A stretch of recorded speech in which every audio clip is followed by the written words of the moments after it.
Subscribe कीजिए RTS professional study को और बेल आइकन पे क्लिक कीजिए टैली आरपी9 जीएसटी और इनकम टैक्स की वीडियो सबसे पहले पाने के लिए। Deemed export. हाँ जी दोस्तों, आज मैं बात करने वाला हूँ डीम्ड एक्सपोर्ट के बारे में, उसके लॉ के बारे में, उसके प्रोविजन के बारे में। तो मेरा नाम है सूरज राजपूत, आप देख रहे हैं आरटीएस प्रोफेशनल स्टडी। तो चलिए शुरू करते हैं। Deemed export, deemed export under GST. तो बात करते हैं जीएसटी के अंदर डीम्ड एक्सपोर्ट क्या चीज है।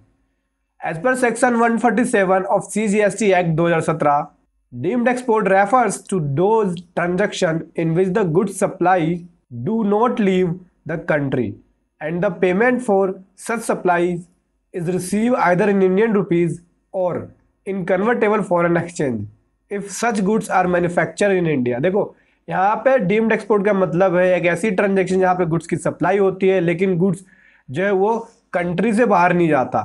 ठीक, कंट्री से बाहर नहीं जाता, do not leave the country, और उसकी पेमेंट जो है वो इंडियन रुपीज में रिसीव होती है या कन्वर्टेबल फॉरेन एक्सचेंज के अंदर।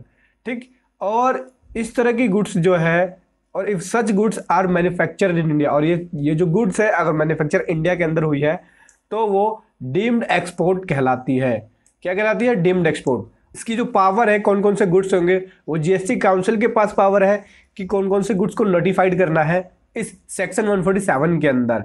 तो इसी पावर का यूज करके जीएसटी काउंसिल ने एक नोटिफिकेशन निकाला था, नोटिफिकेशन नंबर 48 2017 डेटेड 18 अक्टूबर 2017 को। नोटिफिकेशन दिखा देता हूं मैं। ये है नोटिफिकेशन नंबर 48 2017 और ये 18 अक्टूबर 2017 को ये नोटिफिकेशन आई थी। ठीक, तो नोटिफिकेशन की बात करते हैं, क्या कहता है इस नोटिफिकेशन के अंदर।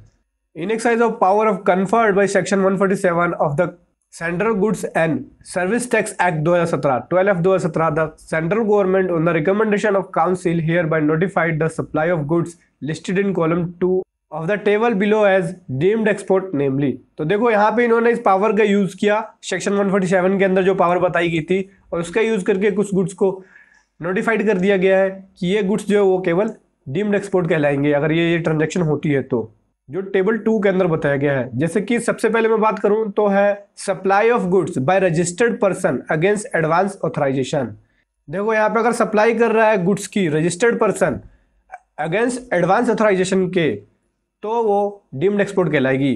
एडवांस ऑथराइजेशन क्या होता है? देखो एडवांस ऑथराइजेशन का मतलब है कि एक ऑथराइजेशन है जो डायरेक्टर जनरल जो है फॉरेन ट्रेड का, वो उसके द्वारा किया जाएगा अंडर चैप्टर 4 के अंदर 15-20 जो ट्रेड की पॉलिसी है।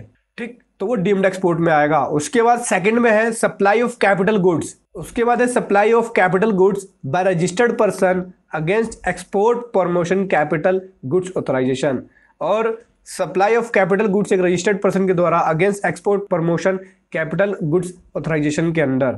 ठीक, तो वो डीम्ड एक्सपोर्ट कहलाएगी। देखो क्या होता है export promotion capital goods authorisation. इसके अंदर भी एक ऑथराइजेशन होती है जब डायरेक्टर जनरल जो है फॉरेन ट्रेड का अंडर चैप्टर 5, ये अंडर चैप्टर 4 के अंदर था, अंडर चैप्टर 5 के अंदर जब वो ऑथराइजेशन देता है ट्रेड पॉलिसी 2015-20 के अंदर, ट्रेड पॉलिसी जो 2015-20 की है उसके अंदर अगर वो ऑथराइजेशन दे रहा है अंडर चैप्टर 5 में, against promotion capital goods authorisation हो जाएगा, और ये चैप्टर 4 के अंदर एडवांस ऑथराइजेशन हो जाएगा। ठीक, फिर उसके बाद आता है नंबर 3। नंबर 3 के अंदर क्या बोल रहा है? Supply of goods by registered person to export oriented unit.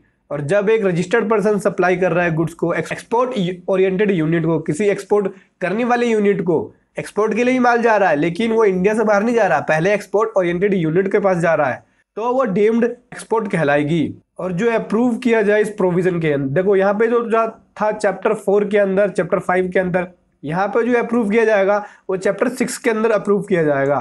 फिर बोलता है 4th नंबर में supply of goods by a bank और public sector undertaking specified in notification number 50 2017 custom dated 30 June 2017 as amended against advance authorisation. यहाँ भी advance authorisation के against ही होगा जब डायरेक्टर जनरल जो है उसको ऑथराइज करेगा अंडर चैप्टर 4 के अंदर, लेकिन यहाँ पे गुड्स बैंक के द्वारा हो गया जब बैंक अंडरटेकिंग लेके उस गुड्स को सप्लाई कर रही है तो। ठीक है, तो ये जितने भी ट्रांजेक्शन है, ये सारी ट्रांजेक्शन जो आपकी डीम्ड एक्सपोर्ट कहलाएगी अगर इस तरह की कोई भी ट्रांजेक्शन होती है तो। दूसरी तरफ मैं बात करूं डीम्ड एक्सपोर्ट में रिफंड के लिए, तो रिफंड के लिए क्या बात है, क्या चीजें बताई गई हैं। तो as per rule 89 of CGST rule 2017, rule 89 के अंदर रिफंड के लिए बात की गई है CGST रूल 2017 के अंदर। द एप्लीकेशन में be filed by the recipient of deemed export supply. Deemed export supply के अगर कोई रिसिपेंट रिसीव कर रहा है वो भी यहाँ पे डीम्ड एक्सपोर्ट के रिफंड के लिए अप्लाई कर सकता है, एप्लीकेशन फाइल कर सकता है। और दूसरा है supplier. The supplier of deemed export supply in case where the recipient does not avail of input tax credit on such supply and furnish an undertaking to the fact that the supplier may claim the refund. और यहाँ पे supplier भी refund के लिए claim कर सकता है, लेकिन शर्तें यह है कि इनपुट टैक्स क्रेडिट जो रिसिपेंट है उसको अवेल ना करे। अगर इनपुट टैक्स क्रेडिट अवेल नहीं करता रिसिपेंट तो सप्लायर एक अंडरटेकिंग के बेस पे एक अंडरटेकिंग लेना होगा जिसमें सप्लायर जो है अपना रिफंड क्लेम कर रहा है ये सारी बातें लिखनी होगी, तो वो रिफंड के लिए क्लेम कर सकता है। मतलब डीम्ड एक्सपोर्ट में दोनों रिफंड के लिए क्लेम कर सकता है, रिसिपेंट एंड सप्लायर दोनों ही। इस केस में सप्लायर के केस में कब रिसीव कर सकता है, जब रिसिपेंट इनपुट टैक्स क्रेडिट का अवेल ना करे और एक अंडरटेकिंग के बेस पे सप्लायर रिफंड के लिए क्लेम कर सकता है। उसके बाद मैं बात करूं time limit for filing refund claim. इसके अंदर टाइम लिमिट क्या होगी, ठीक। पहले तो एप्लीकेशन यहाँ पे जो फाइल करना होगा, application in form GSTR RFT 01 is required to be file for obtaining refund by the recipient or supplier of deemed export as the case may be. तो देखो यहाँ पे जो फॉर्म फाइल करना होगा वो ये वाला फॉर्म फाइल करना होगा, फॉर्म GST RFT 01। रिसिपेंट के द्वारा या सप्लायर के द्वारा जो भी रिफंड क्लेम कर रहा है उनमें से कोई एक बंदा यहाँ पे रिफंड के लिए क्लेम करेगा, ये वाला फॉर्म फाइल करेगा। उसके बाद the refund application should be file through the common portal either directly or through a facilitation centre notified by the commissioner before the expiring 2 year from the date on which the return relating to such deemed export supply is to be furnished electronically. तो यहाँ पे देखो ये जो refund है RFT 01 जैसे ही return furnish हो जाती है, जैसे उसने सप्लाई कर दी तो वो उसे GST R1 के अंदर शो कर देगा डीम्ड एक्सपोर्ट को। मतलब इनवॉइस चढ़ा देगा R1 की डिटेल जैसी फाइल करेगा अपनी सेल वाली, तो वो R1 को फाइल कर दिया। तो R1 को फाइल करने के बाद उसके पास 2 साल है, 2 साल के अंदर वो डीम्ड एक्सपोर्ट के रिफंड के लिए क्लेम कर सकता। अगर वो रिफंड के लिए क्लेम नहीं करता तो 2 साल बाद जो है वो एक्सपायर हो जाएगा, वो फिर वो रिफंड के लिए क्लेम नहीं कर पाएगा। सो दोस्तों वीडियो कैसा लगा जरूर बताएं, मन में जो भी क्वेश्चन हो आप कमेंट बॉक्स में लिखिए। इस वीडियो को ज़्यादा से ज़्यादा शेयर कीजिए, ज़्यादा से ज़्यादा लाइक कीजिए, कमेंट कीजिए। Thank you so much.